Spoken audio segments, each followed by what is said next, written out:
leur peau. Yasmine Abdel-Fadel. Et là, ils sont en pleine traversée du désert. Je pense pas qu'on peut s'attendre à ce que demain soir, on se couche et on dit « Ouf! » Emmanuel Latraverse. Bien que le gouvernement maintienne que pour l'instant, on n'en est pas là. La rencontre, Abdel-Fadel, Latraverse.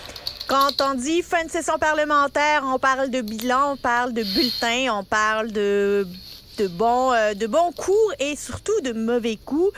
Et on en parle surtout avec Emmanuel Latraverse. Emmanuel, je suis très heureuse de faire ce bilan de la session parlementaire fédérale avec toi parce qu'il y en a eu des affaires cette année.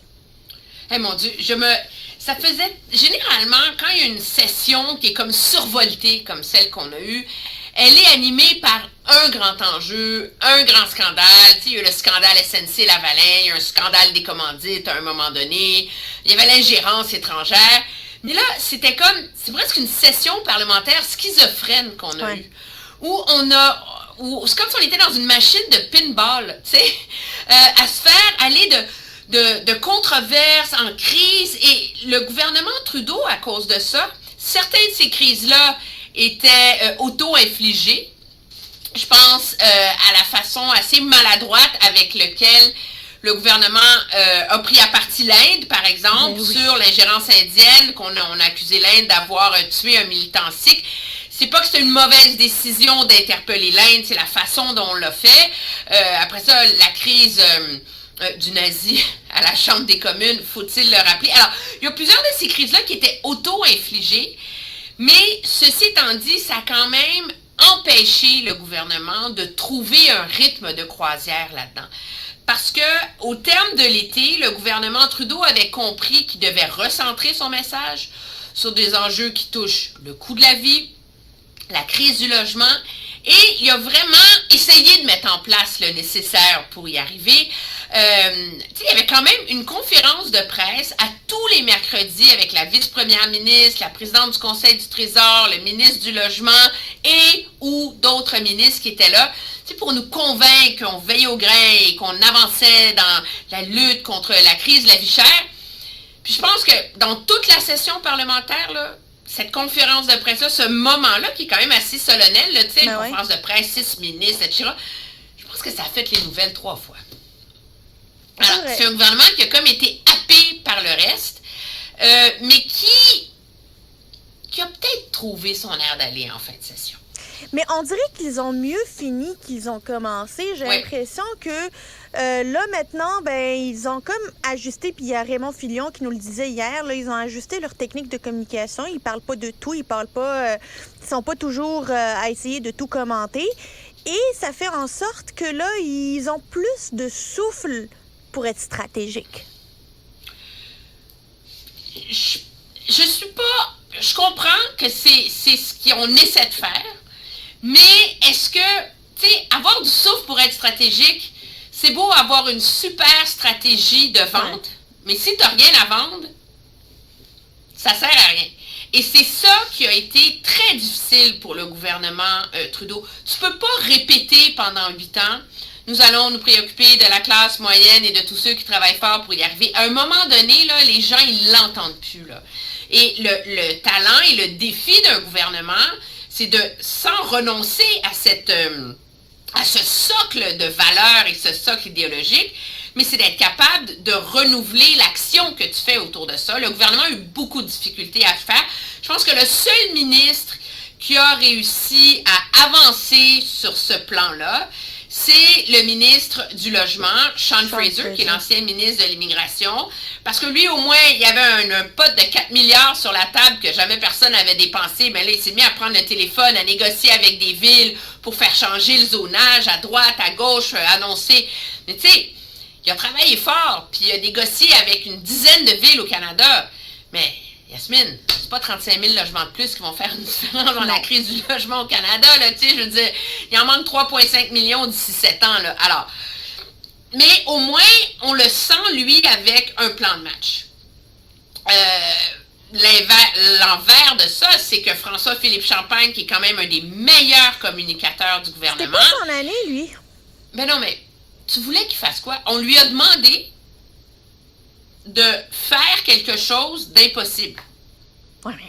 Le gouvernement Trudeau ne va pas surtaxer les profits des chaînes d'alimentation au Canada. J'espère. Okay?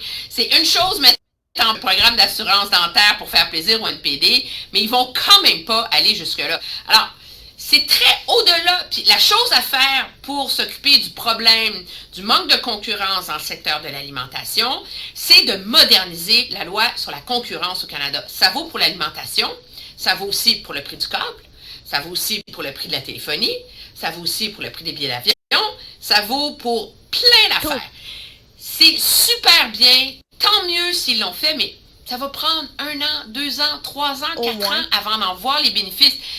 Alors, de les appeler à Ottawa, puis de les faire défiler comme des criminels, puis de leur dire, il faut que la dette abaisse à... Je veux dire, ça a été une opération plus ridicule. Là.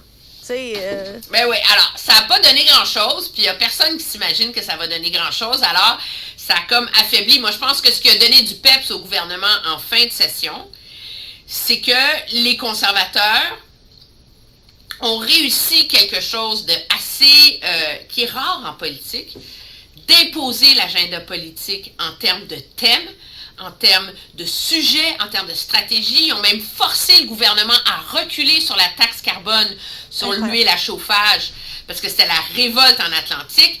Mais tu sais, à un moment donné, là, quand tu as gagné, là, puis que le gars, il est à genoux en avant de toi, là, hein, qui est dans les câbles, qui n'est plus qu'à se relever, puis qui saigne, là, puis qui dit « Pardon, mon oncle », là, ben t'es supposé... Miséricordieux. Ben non, mais c'est même pas... C'est qu'à un moment donné, trop, c'est comme pas assez. Puis qu'est-ce qui est arrivé aux conservateurs? C'est qu'ils se sont pas contentés d'avoir gagné sur toute la ligne. Ils sont allés encore plus loin. Tu sais, c'était comme... alors, ils ont eu une fin de session où ils ont complètement dérapé. Ils ont fait ressortir l'espèce de côté très vindicatif qu'ils ont et sur lequel ils avaient réussi à mettre la marmite. Et donc, c'est ce qui fait... la marmite a sauté en fin de session. Ils ont reculé en termes d'appui. Je pense pas que c'est fatal, mais il y a un avertissement là-dedans, très certainement pour eux. Puis c'est peut-être la preuve qu'il était temps que tout le monde rentre à la maison, que tout le monde était épuisé, là. Mais je pense que ça vient nous dire que tout n'est pas réglé pour les conservateurs. Non. Et qu'ils ont besoin de faire preuve de discipline. Mais moi, la palme du meilleur parti en termes de performance parlementaire que j'ai vu à Ottawa, il faut la donner au Bloc québécois. Ah, je suis d'accord. Absolument. Qui a commencé la session en se disant, nous serons responsables, on va y aller doucement, on ne fera pas des effets de touche, on ne jouera pas dans le film de la surenchère des autres. Et ils ont réussi, dans un climat survolté, à amener des propositions, à avoir des prises de position sereines. Et à faire du bon travail en commission parlementaire. Ils ont fait du bon travail en commission parlementaire. Puis on n'a pas parlé d'eux à tous les jours. Non. Ils n'ont pas fait les manchettes à tous les jours. Mais quand ils parlaient, le Bloc, ce qu'ils disaient était intelligent. Ce qu'ils disaient faisait avancer le débat. Ce qu'ils disaient était pertinent. Et c'est la preuve que, des fois, la politique des médias sociaux puis des clics, là, c'est pas nécessairement ce qu'il y a de mieux pour la vigueur du débat démocratique. Moi, je pense que c'est une des très belles sessions parlementaires que j'aurais vu le Bloc québécois mener depuis longtemps. Je suis tout à fait d'accord là-dessus. On va voir si Justin Trudeau va continuer à surfer sur ces bonnes nouvelles-là ou si, finalement, Noël vient interrompre une tendance qu'il aurait pu inscrire. Dans son discours du party de Noël, il y a des nouvelles lignes qui sont apparues. C'est quand ça va mal qu'on découvre des opportunités. Ouais. C'est les défis qui nous donnent des nouvelles idées. C'est là-dessus qu'il va miser sur l'année 2024. Emmanuel Latraverse, joyeux Noël, bonne année. Joyeux Noël à toi aussi, bon repos. Au revoir.